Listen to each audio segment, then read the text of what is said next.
অকৃতকার্য ছাত্রছাত্রীদের পাশ করানোর দাবিতে বর্ধমান বিশ্ববিদ্যালয়ের রাজবাটি ক্যাম্পাসে বিক্ষোভ দেখালেন শতাধিক পড়ুয়া।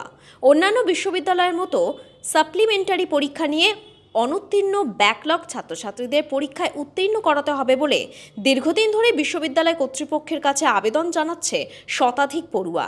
সেই সমস্যার সমাধান না হওয়ায় আজ তারা বর্ধমান বিশ্ববিদ্যালয়ের রাজবাটি ক্যাম্পাসে উপাচার্যের দফতরের সামনে বিক্ষোভ দেখান। পড়ুয়াদের দাবি, দীর্ঘদিন ধরেই তাদের ফলাফল এবং পরীক্ষা নেওয়ার বিষয়টি ঝুলিয়ে রাখা হয়েছে। ফলে শতাধিক ছাত্রছাত্রী উচ্চশিক্ষায় যেতে পারছেন না এবং চাকরির পরীক্ষায় বসতে পারছেন না।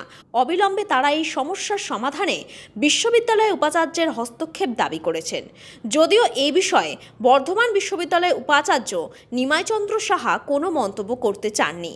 অন্যদিকে পড়ুয়ারা আরও বলেন, কলকাতা বিশ্ববিদ্যালয়ের অধীনে যেসব কলেজ রয়েছে তারা ইতিমধ্যে ছাত্র ও ছাত্রীদের কথা মাথায় রেখে সবকিছু ঠিকঠাক রয়েছে, অথচ বর্ধমান বিশ্ববিদ্যালয়ের কোনো ভ্রুক্ষেপ নেই এই বিষয়ে। যদি কোনো সুরাহা না হয় তাহলে মুখ্যমন্ত্রীর কাছে আবেদন করবেন। আমরা হচ্ছি বর্ধমান ইউনিভার্সিটি সিবিসিএস সেমিস্টার সিস্টেমের আন্ডার গ্র্যাজুয়েট স্টুডেন্ট। এবার আমাদের সবারই 6 সেমিস্টার রেজাল্ট বেরিয়ে গেছে, কিন্তু কারোর ফার্স্ট, কারোর থার্ড বা কারোর ফিফথ থেকেও আটকে আছে। এবার পূর্ণাঙ্গ মার্কশিট আমরা পেয়ে গেছি, কিন্তু সেখানে পিএনসি দেখাচ্ছে। এবার এই মার্কশিটের কোনো কিন্তু ভ্যালু নেই, না আমরা জবের জন্য অ্যাপ্লাই করতে পারছি, না এমএমএসসির জন্য অ্যাপ্লাই করতে পারছি। কারোর একটা, কারোর দুটো পেপার আটকে আছে। এবার বাকি ইউনিভার্সিটি কী করছে, এই সমস্ত ব্যাকলগ কিন্তু ক্লিয়ার করে দিচ্ছে। এবার একই রাজ্যের মধ্যে যদি অন্য ইউনিভার্সিটি ব্যাকলগ স্টুডেন্ট ক্লিয়ার করে দেয়, বর্ধমান না করে, তাহলে আমরা কার্যত পিছিয়ে পড়ছি, শিক্ষাবর্ষ নষ্ট হচ্ছে। আবার এমন কিছু স্টুডেন্টও আছে যাদের ফার্স্ট সেমিস্টারে একটা পেপার আটকে আছে, বাকি সমস্ত সেমিস্টার কমপ্লিট। ওই একটা পেপারের জন্য 3 বছর লস হবে যদি রেজিস্ট্রেশন ক্যান্সেল হয়ে যায়। তাই এই মতো অবস্থায় ইভেন সেমিস্টার ক্লিয়ার করা হচ্ছে, কিন্তু অড ক্লিয়ার করা হচ্ছে না। এটা কি কোনো লটারি হচ্ছে যে ইভেনে ফেল করলে সে ক্লিয়ার হয়ে যাবে, এবার অডে ফেল করলে সে আটকে যাবে 1 বছর কি 2 বছর কি 3 বছর লস হবে তার? এটা হতে পারে না। সেই জন্য আজকে আমরা এখানে 3 তারিখে অ্যাপ্লিকেশন করে গিয়েছি, তার কোনো উত্তর পাইনি। ভিসিকে ফোন করা হয়েছিল, তিনি ফোন ধরেননি, রিসিভ করেননি। কোনো লিখিত উত্তরও আমরা পাইনি। অনেক দিন ধরে ইমেল করা হচ্ছে, কোনো উত্তর পাইনি। এবং নভেম্বর মাসের মধ্যে আমরা চাই একটা ওবি টেস্টের মাধ্যমে আমাদের সাপ্লিগুলো ক্লিয়ার করা হোক, তা নাহলে আমরা প্রচণ্ড সমস্যায় পড়ে আছি। এবং বাকি ইউনিভার্সিটি যেখানে কমপ্লিট করে দিচ্ছে, আমরা কমপ্লিট করতে পারছি না। তারা পিজি অ্যাডমিশন পেয়ে যাচ্ছে, আমরা কিন্তু পাচ্ছি না। এবং এই করোনার পরিস্থিতিতে একে একটা প্যান্ডেমিক চলছে, অনেক দিন লকডাউন ছিল, সবার বাড়ির আর্থিক পরিস্থিতি খুবই খারাপ।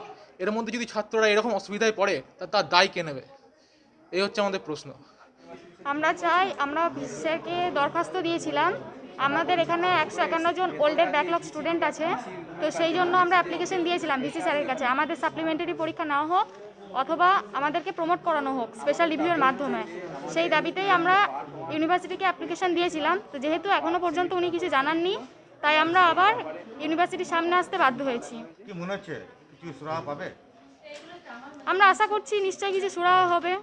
ভবিষ্যতে আমরা সিএমকে একটা অ্যাপ্লিকেশন দেব, আশা করছি আমাদের সুরাহা হবে। যেহেতু করোনা পরিস্থিতিতে অন্যান্য ইউনিভার্সিটি সাপ্লি পরীক্ষা নিচ্ছে, তাদের ইউনিভার্সিটিতে ব্যাকলগ স্টুডেন্ট, কোনো ইউনিভার্সিটি ব্যাকলগ স্টুডেন্ট রাখছে না, তাদেরকে প্রমোট করিয়ে দিচ্ছে। সেই জন্য আমরাও আশা রাখছি আমরাও প্রমোট হয়ে যাব।